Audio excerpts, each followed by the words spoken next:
I wish I had more good times. John F. Kennedy. What's up, people of this weird planet called Earth? Welcome to episode 51 of HMIH podcast with yours truly, Damila Imapa, the last episode of HMIH for the year. I want to firstly appreciate every single listener of HMIH podcast this year. It's truly been an amazing year, and an episode isn't enough to appreciate. We hope we spend many and merrier more years together.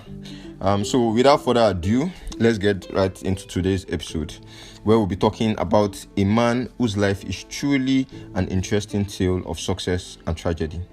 John F. Kennedy, often referred to as JFK or Jack, was born in Brooklyn, Massachusetts on May 29, 1917 at 83 Bell Street to Joseph P. Kennedy Sr., a businessman and politician, and Rose Kennedy, a philanthropist and socialite.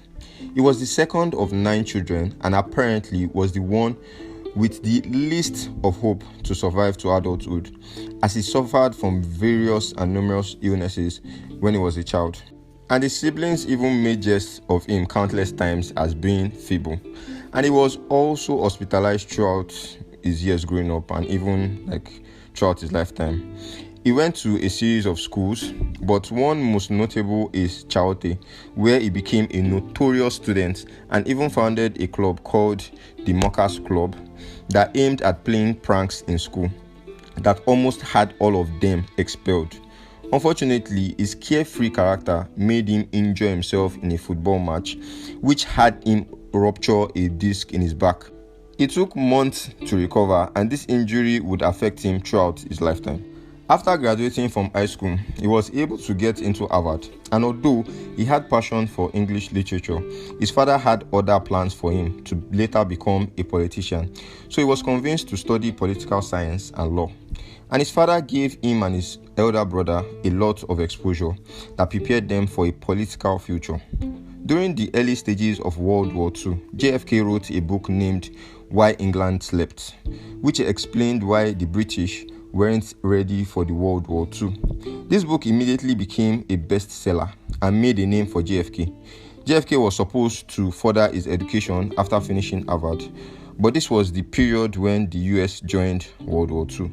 So he decided to join the US Navy instead. But after his training, he was denied due to his health challenges. But because his father had influence, he was able to bypass all resistance and join the Navy. He later became the commander of a torpedo ship in the South Pacific called PT-109. Eventually, JFK became a war hero after he saved his crew members when PT-109 was wrecked by a Japanese destroyer. And on getting back home, JFK was celebrated, although he was hospitalized several times due to body injuries, especially on his already fragile back. He went on to do other amazing work in the Navy until he retired and was honorably discharged on March 1, 1945, due to physical disability, actually. He then went on to become a journalist before he fully went into politics, which was the foundational intent of his father. Left to him, he would have become a writer. His father propelled his political career, and he ended up serving in the House of Representatives and subsequently in the Senate, representing Massachusetts in 1947 to 1953 and 1953 to 1960, respectively.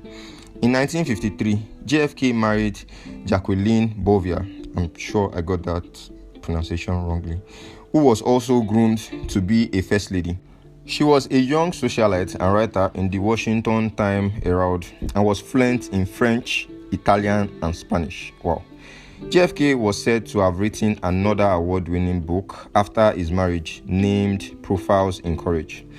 After his Senate term in 1960, he became the Democratic nominee for president at just 43 years old. Wow. And after a series of campaigns and debates, in 1960, JFK became the 35th and youngest US president as at then, but unfortunately ruled for just less than 3 years before he was assassinated with no tangible reason after investigation. One of his most said achievements was saving the US and most probably the world from a nuclear war. Well, that's a long story this episode can't address, by the way. JFK's story might not be the most ideal influential human story, but it's a worthy story to tell, which would definitely leave an average knowledge seeker thought-provoked. Likewise, it is a story of destiny and grace for he who can think. Well, I hope you all enjoyed the last episode of HMIH for 2023, guys. I wonder if someone would listen to this if the world still exists and content is still available online by the 3000s and beyond. Oh well, I hope to see you all in 2024. May our lives be spared till then. I'm always your humble host, Damilare Mapa. Peace.